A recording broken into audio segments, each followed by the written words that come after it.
আকাশবাতি টেলসের পক্ষ থেকে আপনাকে জানাই স্বাগত। আমাদের জীবনে অনেক কিছুই ঘটনা ঘটে যা আমরা হয়তো হঠাৎ কেউ বললে বিশ্বাস করে উঠতে পারি না।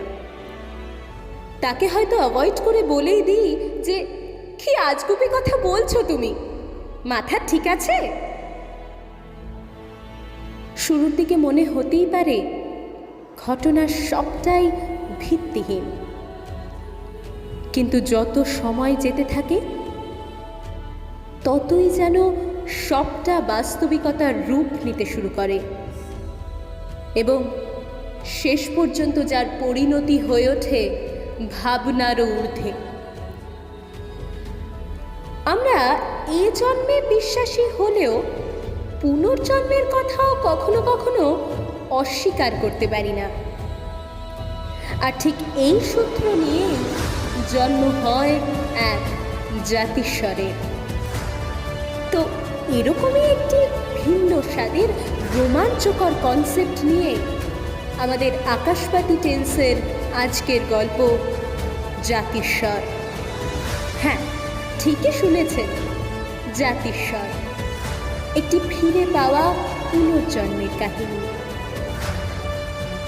গল্পটি লিখেছেন পারমিতা ভৌমিক, প্রযোজনায় সৌরভ সুর, গল্প পাঠে আমি বিদীপ্তা খাসনবিশ।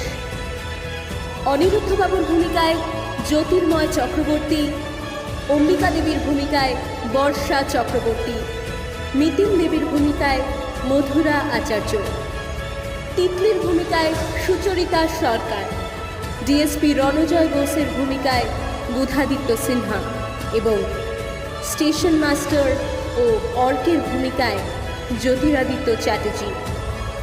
শুরু হচ্ছে সত্যি ঘটনা অবলম্বনে শিহরণ জাগানো একটি পুনর্জন্মের কাহিনী, জাতিস্বর।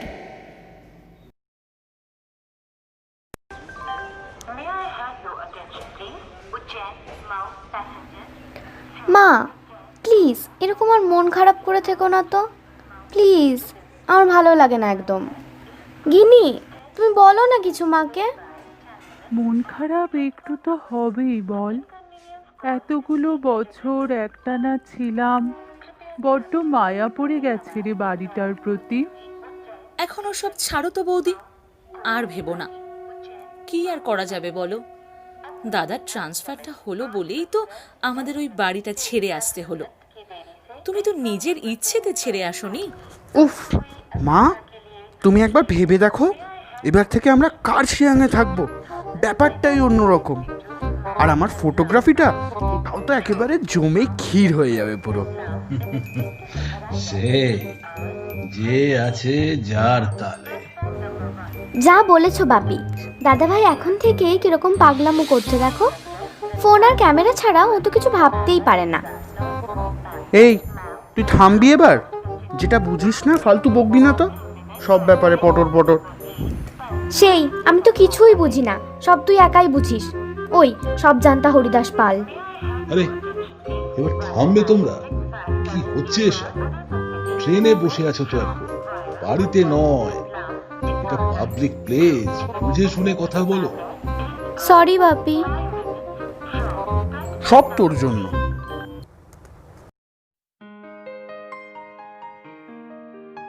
হাওড়া থেকে এই মিনিট 10 হয়েছে ডিব্রুগড় এক্সপ্রেস ছেড়েছে। গুরুগম্ভীর আইএফএস অফিসার অনিরুদ্ধ সেনগুপ্তের এবারের পোস্টিং কার্শিয়াং। ফুল ফ্যামিলি নিয়েই একেবারে ট্রান্সফার হতে হয়েছে। গন্তব্য এখন শিলিগুড়ি স্টেশন। স্টেশন থেকে অফিসের গাড়িতেই একেবারে কোয়ার্টারের গেটে পৌঁছে দেবে। সাথে রয়েছে স্ত্রী অম্বিকা দেবী, একেবারে অতি সাধারণ শান্ত স্বভাবের একজন মহিলা। ওদেরই ছেলে অর্ক, মেয়ে কুহেলি, তবে ওর আদুরে ডাকনাম তিতলি। দুজনেই দুরকম আর কি। তিতলি যেমন চনমনে দুরন্ত, আর অর্ক তেমনই নিজের মতো করে চুপচাপ থাকা একটি ছেলে। তবে ভাই বোনের খুনসুটি সারাদিন কোনো না কোনোভাবে লেগেই রয়েছে। এদের সাথেই রয়েছে অনিরুদ্ধর ছোট বোন মিতিন। নতুন করে সে আর সংসার পাততে চায়নি কখনো, তাই দাদা বৌদির সংসারে একফালি জায়গা জুড়েই রয়ে গেছে। ভালোবেসে তিতলি আর অর্ক মিতিন পিসিকে গিনি বলে ডাকে। ননদ বৌদির মধ্যে সম্পর্ক বেশ ভালোই। মিতিন পিসিও ওদের ছাড়া ভাবে না আর কিছু। তিতলি এবার ক্লাস 8-এ উঠেছে, আর অর্ক সবেমাত্র বোর্ড এক্সাম শেষ করেছে, দিন 15 হলো। তবে বাবার এই ট্রান্সফারে ওদের পড়াশোনাতে খুব একটা খারাপ প্রভাব পড়বে না, কারণ দুজনেই ওরা আইসিএসসি বোর্ডের পড়ুয়া। অম্বিকা দেবীর সারা দিন প্রায় সময়ই কেটে যায় এই ছেলে মেয়েদের নিয়ে আর ননদের সাথে গল্পে কাজে। তবে অনিরুদ্ধবাবু পরিবারকে সময় তেমন দিতে পারেন না বললেই চলে। এর জন্য সবারই মনে একটা আফসোস রয়ে গেছে। আফটার অল সে একজন সিভিল সার্ভেন্ট, কাঁধে দায়িত্ব অনেক। কিন্তু এসব সবাই এখন প্রায় মানিয়ে নিয়েছে।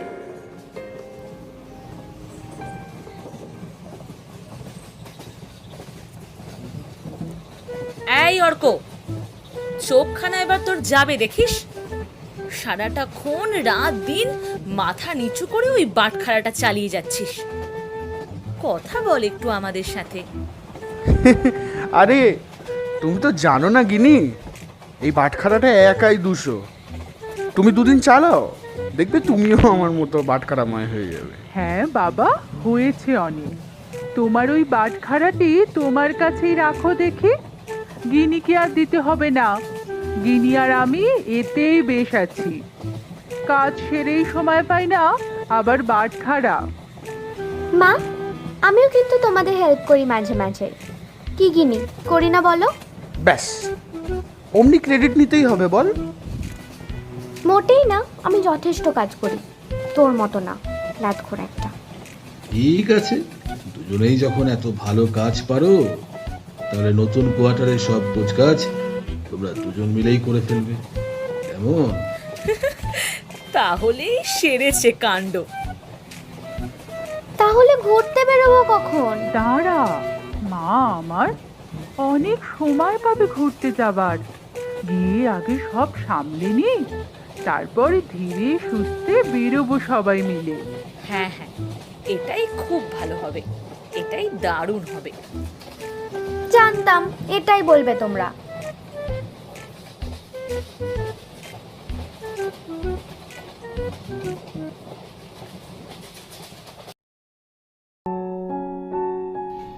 এভাবেই গল্পে স্বল্পে কেটে গেছে সময়ের ঘন্টা। এই তো শিলিগুড়ি স্টেশনে নামতে হবে এক্ষুনি। এদিকে অনিরুদ্ধ বাবুদের জন্য স্টেশনে অপেক্ষা করছেন স্টেশন মাস্টার তামাং ভুটিয়া, সাথে ওখানকার ডিএসপি সাহেব রণজয় বোস। ট্রেন থেকে নামতেই শ্রদ্ধা সম্মানের সহিত আপ্যায়নের পালা।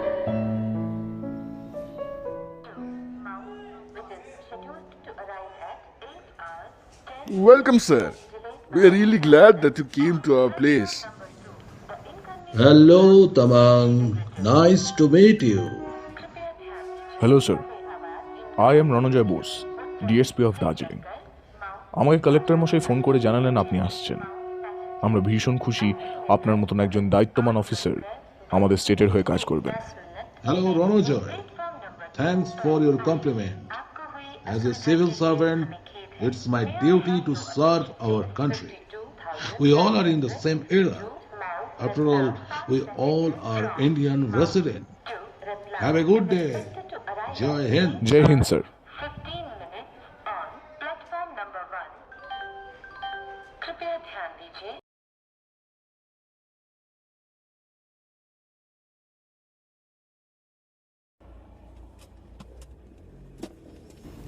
এমন অতিথিবরণ কজনই বা পায় জীবনে।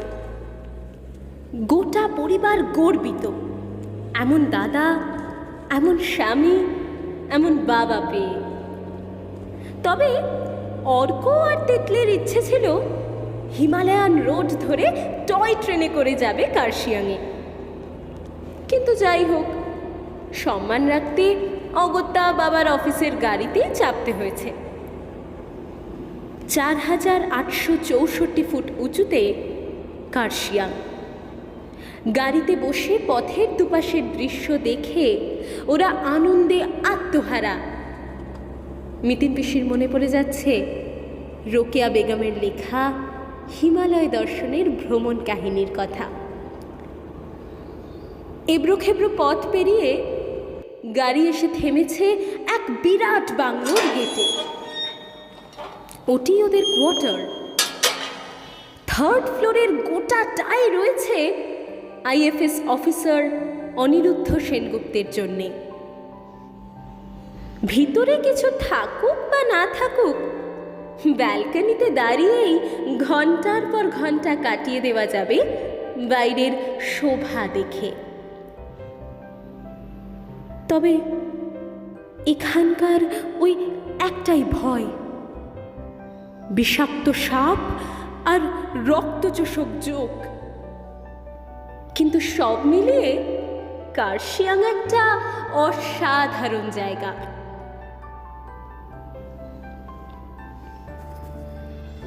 Sir, if you have any kind of problem, just call me once. I'm always ready to help you. Sure Ranjoy, তুমি আমাকে বলো এই ডাউহিল এখান থেকে যেতে ঠিক কত সময় লাগবে? Sir, it's near about 15 minutes from this place, but it completely depends on the road's condition. মানে হ্যাঁ স্যার, মাঝে মধ্যেই রাস্তার মধ্যে বরফ পড়ে রাস্তা ব্লক হয়ে যায়, তখন অন্য রাস্তা দিয়ে যেতে হয়। অলমোস্ট 30 মিনিটস লেগে যায়। রামু সব জানে, ও এখানে প্রায় 30 বছর ধরে গাড়ি চালাচ্ছে। আপনার কোনো রকম সমস্যা হবে না। আর আমি তো আছি, কোনো রকম কোনো দরকার হলে জাস্ট আমাকে একটা ফোন করে দেবেন। Thank you Ranjoy, thanks for the detailed information.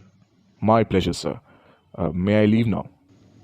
Sure, now you can go. We will meet you soon, huh?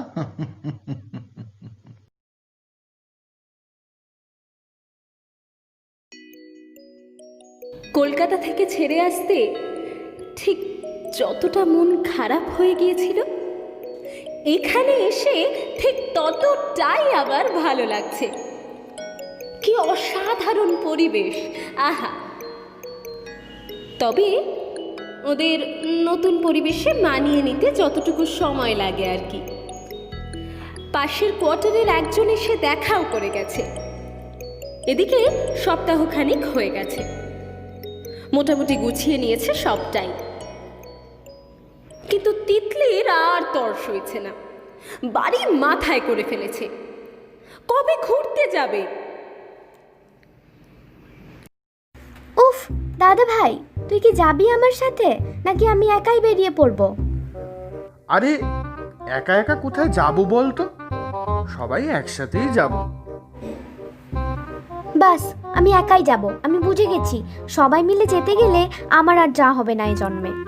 না না, এই জন্যেই যাব, আর কালই যাব মা, রাগ করে না। বৌদি কি সব একা হাতে পারে বল? কালই যাব, দেখিস কালই আমরা সবাই একসাথে যাব। আর দাদা অফিসে বেরোলেই আমরা বেরিয়ে পড়ব। আচ্ছা, তা আমরা যাব কোথায়?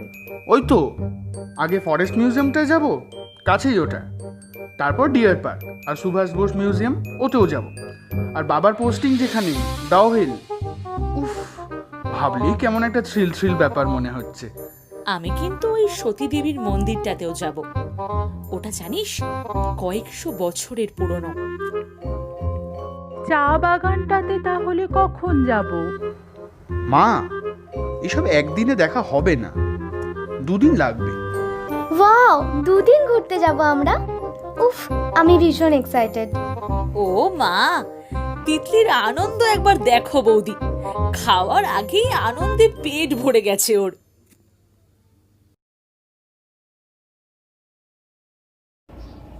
পরদিন সকাল সকালই বেরিয়ে পড়েছে 4 জন। মন খুশিতে ভরপুর। যেহেতু অনিরুদ্ধর অফিসের গাড়িটা ফাঁকাই ছিল, ওটাতে করেই ওরা যাচ্ছে। বেশ মজাই হচ্ছে।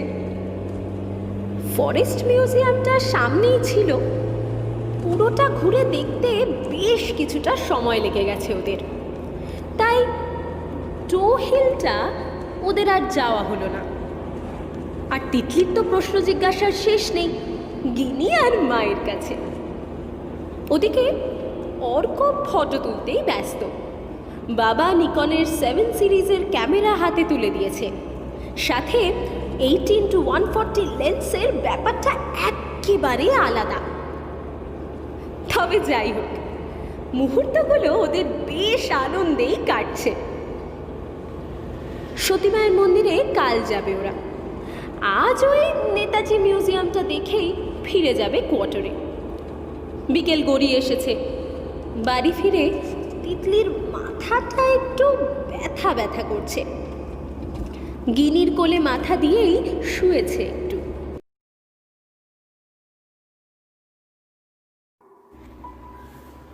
ও গিনি, মাথায় একটু হাত বুলিয়ে দাও না গো। খুব ব্যথা করছে নাকি? বল কিন্তু। দাদাকে তাহলে বলবো ফেরার আগে প্যানফর্টি আর অ্যামক্সিলিনটা নিয়ে আসতে। বেশি শরীর খারাপ লাগছে না তো মা? না না, ও কিছু না। শরীর খারাপ লাগলে বলবি, চেপে রাখবি না কিন্তু। হ্যাঁ হ্যাঁ, বলবো গো, বলবো। চোখটা একটু বন্ধ কর মা, দেখবি অনেকটা ভালো লাগবে। কিন্তু গিনি জানো, এই জায়গাটা না আমার খুব চেনা চেনা লাগছে, খুব চেনা চেনা। আমার মনে হচ্ছে এগুলো আমি আগে কোথাও দেখেছি। ধুত বোকামে, তুই কোথা থেকে চিনবি এসব? আগে কখনো এখানে এসেছিস? হয়তো সিনেমাতে দেখেছিস, তাই চেনা চেনা মনে হচ্ছে। চোখটা বন্ধ করে ঘুমাও দেখি মা এখন। কাল আবার বেরোনোর রয়েছে তো। ঘুমিয়ে পড়ো মা, ঘুমিয়ে পড়ো।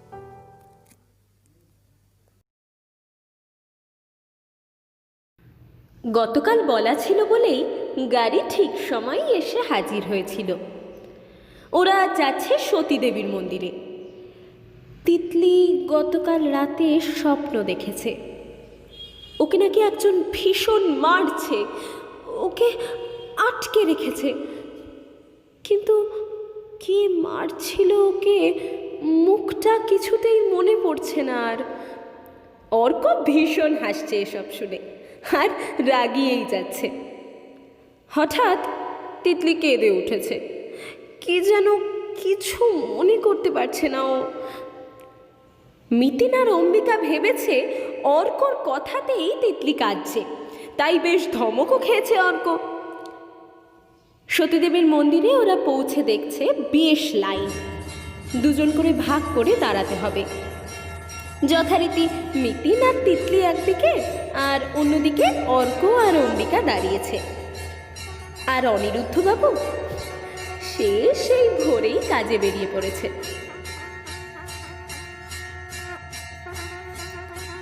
এই এই তিতলি, এই, আরে আরে যাচ্ছিস কোথায়? লাইনে দাঁড়াবো তো, ওদিকে যাচ্ছিস কেন? আমির আছে ওখানে। বাবা, বাবা মারছে ভাইকে, ভাইকে মারছে বাবা। কি কি বলছিসটা কি? এই মেয়েটা, কি বলছিস এসব? আমাকে টেনে নিয়ে কোথায় যাচ্ছিস? কোথায়? কি হলো হঠাৎ তোর? কি কি কি করি এখন? আমির, আমির তুই মাকে বাঁচা। আমি আসছি, আসছি, আমি আসছি। মিতিন ততক্ষণে জাপটে ধরে ফেলেছে তিতলিকে, কিন্তু তিতলি কোনো কথাই শুনছে না। হাত ছাড়িয়ে বেরোবে, চিৎকার করছে, কাঁপছে থরথর করে। মিতিনের হাতে পর্যন্ত কামড়াতে গেছে। মিতিন আর আটকাতে না পেরে সপাটে একটা চড় বসিয়ে দিয়েছে তিতলির গালে। হাউ হাউ করে কাঁদতে কাঁদতে তিতলি জ্ঞান হারিয়ে মাটিতে শুয়ে পড়েছে। ওদিকে অম্বিকা আর অর্ক ওদের দেখতে না পেয়ে অস্থির হয়ে মন্দিরের এনকোয়ারি ডিপার্টমেন্টে জানানোর পর ওরা মন্দিরের পিছন দিকে খুঁজতে যেতেই দেখতে পায় মিতিন আর তিতলিকে। কোনো রকমে ওদের নিয়ে আসা হয়। সেদিনের মতো আর যাওয়া হয় না কোথাও। তবে সবটা শুনে বেশ ভয় পেয়ে গেছে অম্বিকা আর অর্ক। তিতলির জ্ঞান ফিরেছে, কিন্তু ঝিম ভাব রয়ে গেছে। ভুল কথা বলেই চলেছে। অনিরুদ্ধবাবুও তাড়াতাড়ি ফিরে এসেছে বাড়িতে।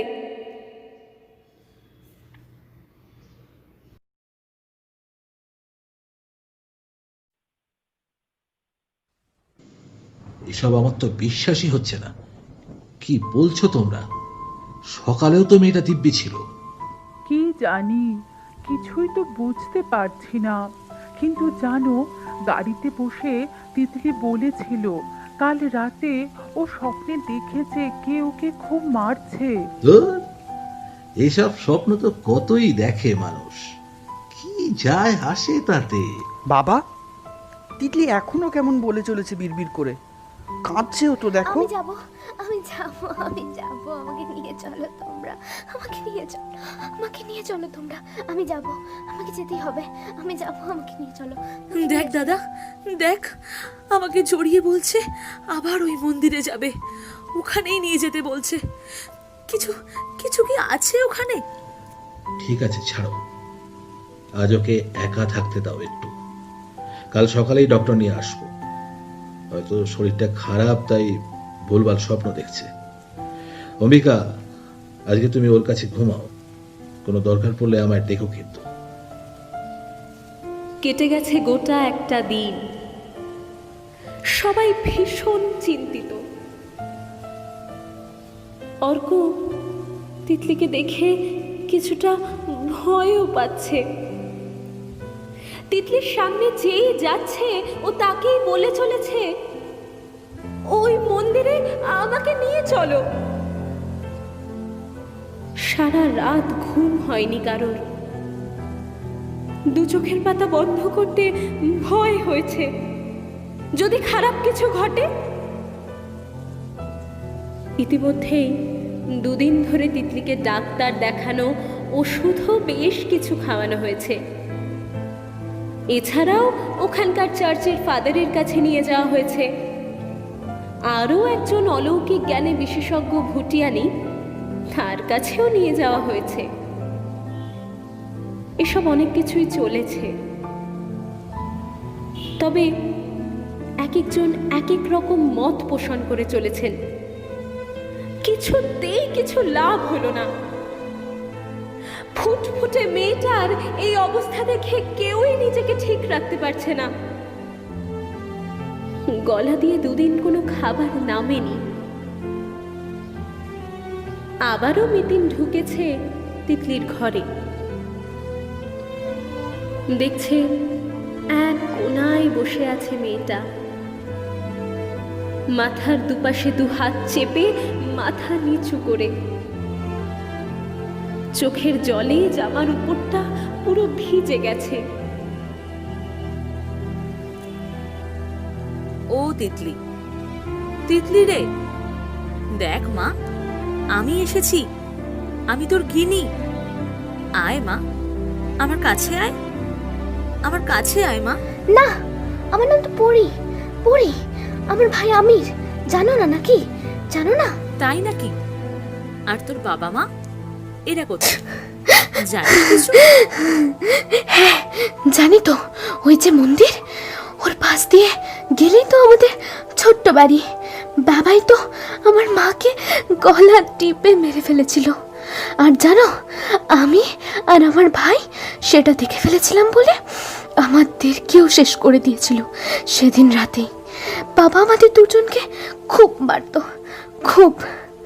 কতবার এমন হয়েছে আমাদের তিনজনকে ঘর থেকে রাতে বের করে দিয়েছে।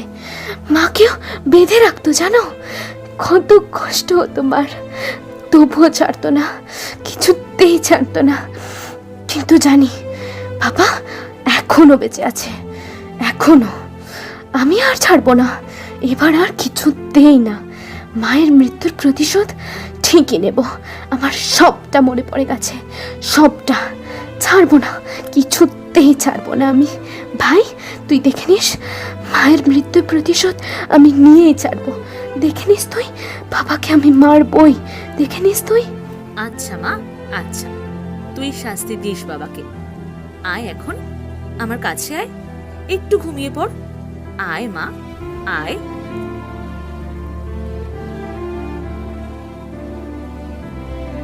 তিতলি বিড়বিড় করতে করতে শুয়ে পড়েছে। কিন্তু এসব কি শুনল মিতিন? নিজেকেই আর বিশ্বাস করতে পারছে না ও। ঠান্ডাতেও ঘাম ঝরছে, চশমা ততক্ষণে ঝাপসা হয়ে গেছে। কথা না বাড়িয়ে শুয়ে পড়েছে মিতিন, তিতলিকে পাশে নিয়ে। মনে মনে ভাবছে, যাও নিজের কানে শুনলো, এসব কি? সত্যি কি লুকিয়ে আছে এসবের পেছনে? সকালে ঘুম ভেঙেই জানাবে সবাইকে। এটাও ভাবছে, কিছু কি সত্যি লুকিয়ে আছে তিতলির কথায়? এইসব ভাবতে ভাবতে ভাবতে মিথিনেরও কখন চোখ লেগে গেছে। সকালে হঠাৎ চিৎকার করে উঠে অম্বিকা ডাকলো,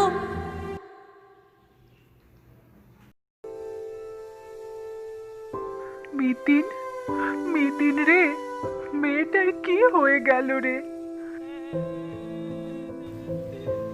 মিতিন হতবাক হয়ে বৌদির দিকে তাকিয়ে নিশ্চুপ। অর্ক হাউ হাউ করে কেঁদে চলেছে। অনিরুদ্ধবাবু মাথায় হাত দিয়ে এক কোণে বসে। মিতিনও না পেরে হাউ হাউ করে কেঁদে ফেলল। বেশ লোকজন ভর্তি কোয়ার্টারের সামনে, গাড়ির পর গাড়ি দাঁড়িয়ে। সাদা কাপড়ে মোড়ানো তিতলির দেহটা পড়ে রয়েছে স্ট্রেচারে। পোস্টমর্টম রিপোর্টের অপেক্ষা। তবে দেখে বোঝা যাচ্ছে কাল রাতে তিতলি সবার চোখের আড়াল হয়েই বেরিয়ে গেছিল ঘর থেকে। কোয়ার্টারের মেইন গেটে সিকিউরিটি গার্ড ছিল বলে পিছনের দিকে জঙ্গল দিয়ে পালাতে গিয়েছিল। আর হয়তো তখনই কোনো বিষাক্ত সাপের কামড়ে ওই জঙ্গলেই পা থমকে গেছিল মেয়েটার, আর চোখটুকু পর্যন্ত খুলতে পারেনি। চিৎকার তো দূরের কথা, সারাটা শরীর নীল হয়ে গেছে।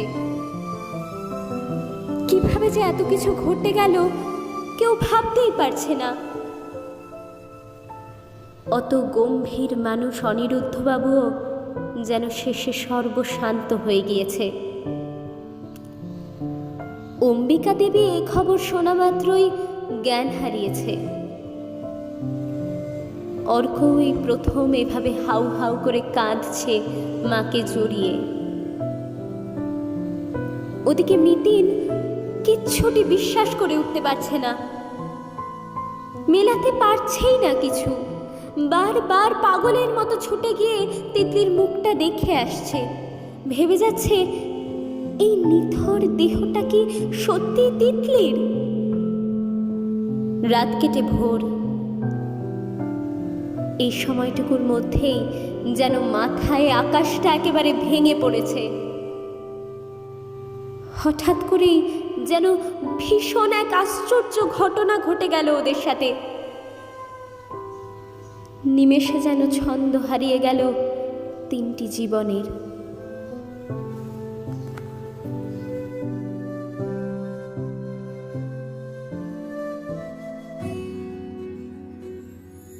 ভুলে যেও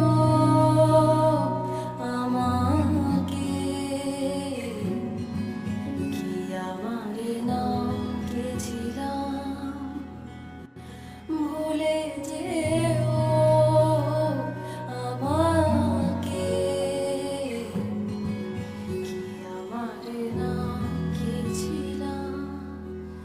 যা পেয়েছি না চাইতে যেও না ক্ষতিপূরণ, যা দিয়েছি না চাইতে দিও না তার দাম।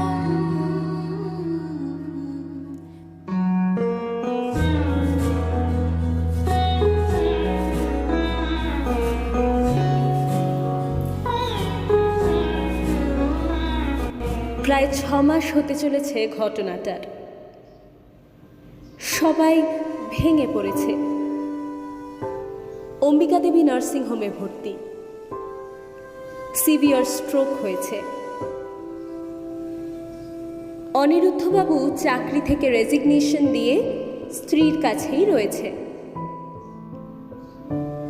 অর্কটাও কেমন বেশ হয়ে গেছে।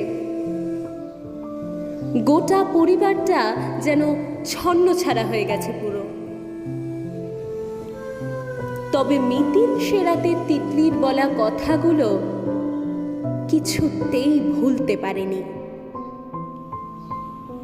বাড়ির সবাইকে পরদিনই জানিয়েছিল ওর বলা কথাগুলো শান্তভাবে। আর তার পরবর্তীকালে সেই ঘটনার উৎস খুঁজতে মরিয়া হয়ে উঠেছিল গোটা কার্শিয়াং শহর। নানা অনুসন্ধানের পর চাঞ্চল্যকর এক সত্য উঠে এসেছে। পুরোটাই ইনভেস্টিগেশনের দায়িত্বে ছিলেন ডিএসপি রণজয় বোস। আসলে তিতলি যা ঘটনা বলেছিল সবটাই সত্যি ছিল। Sir, everything is true. কি কি বলছো তুমি রণজয়? কি সত্যি? কি বলতে চাইছো তুমি? হ্যাঁ স্যার, সত্যিটা হলো আজ থেকে ঠিক বছর 20 আগে শাবানা আর আলী নামের এক দাম্পত্য থাকতো ওই সতীদেবীর মন্দিরের পেছনে একটা সরু গলির ভেতরে একটা ছোট্ট বাড়িতে নিজের 2 ছেলে মেয়েকে নিয়ে। মেয়ের নাম ছিল পরি আর ছেলের নাম আমির। বছর 2 বড় ছিল পরি আমিরের থেকে। এখন যদিও ওখানে কেউই থাকে না, পুরো বাড়ি বলাটাই ভালো। যত কীটপতঙ্গ পশু পাখি সব ওখানেই আস্তানা করেছে। তবে সব খতিয়ে পাওয়া গেছে আলী ওর স্ত্রীর ওপর খুব মানসিক নির্যাতন, মারাত্মক অত্যাচার করত। প্রতিবেশীরাও আলীকে খুব এড়িয়ে চলত। এইভাবেই একদিন মারতে মারতে গলা টিপে মেরে ফেলেছিল স্ত্রীকে। আর সেটা দেখে ফেলেই সব থেকে বড় ভুল করেছিল পরি আর আমির। ওদেরও সেই রাতেই খাবারে বিষ মিশিয়ে রীতিমতো জোর করে খাইয়ে মেরে ফেলেছিল। সেই সময় আলী পুরো ঘটনাটাকে সুইসাইড বলে চালিয়ে দিয়েছিল এবং তখনকার কার্শিয়াং পুলিশ স্টেশনের ওসির সাথে আলীর ভীষণ যোগাযোগ ছিল। তো কিছু টাকা পয়সা ঘুষ খাইয়ে পুরো কেসটাই ধামাচাপা দিয়ে দিয়েছিল। সাথে সাব ইন্সপেক্টর ও অ্যাসিস্ট্যান্ট সাব ইন্সপেক্টরও জড়িয়েছিল। প্রত্যেককে পুলিশ কাস্টাডিতে নিয়ে জিজ্ঞাসাবাদের পরেই সব গড় গড় করে বলে দিয়েছে। তারপর 3 মাসের মাথায় আলী নিজেই আত্মহত্যা করে জেলের মধ্যেই। 20 বছর আগেকার থানার সব নথি তিতিলের কথা প্রমাণ করে দিয়েছে। সেই ওসি এবং তার সাথে যুক্ত যারা যারা ছিল সবাইকে আমরা অ্যারেস্ট করেছি। ওদের দার্জিলিং কোর্ট যাবজ্জীবনের আদেশ দিয়েছে। How is it possible? তাহলে তাহলে সেদিন রাতে বলা তিতলির কথাগুলো সব সত্যি ছিল। ওই আসলে আগের জন্মে পড়েছিল। ইয়েস ম্যাম, অ্যাটলিস্ট ইনফরমেশন তো তাই বলেছে। অম্বিকা অসুস্থ শরীরে কোনো রকমে উঠে বসে বলল, সত্যি আমরা একটুও চিনতে পারিনি তিতলিকে, আমার মেয়েটাকে। তিতলি মারে কেন ছেড়ে চলে গেলি মা? তোর যে অনেক কিছু পাওয়া বাকি ছিল রে মা, কেন চলে গেলি? এদিকে মিতিন অর্ক এক প্রকার অম্বিকাকে সামলাচ্ছে। অনিরুদ্ধবাবু মাথায় হাত দিয়ে কোনো কথাই বলছে না। প্রত্যেকেই এক প্রকার ভাষাহীন, একেবারে নিশ্চুপ। আসলে ঘটনাটা কেউই বিশ্বাস করে উঠতে পারছে না। কে জানতো এই রকম দুর্যোগ নেমে আসবে ওদের জীবনে? এরকম অনেক জাতিস্বরের ঘটনা ছড়িয়ে রয়েছে পৃথিবীর এ প্রান্ত থেকে ও প্রান্তে।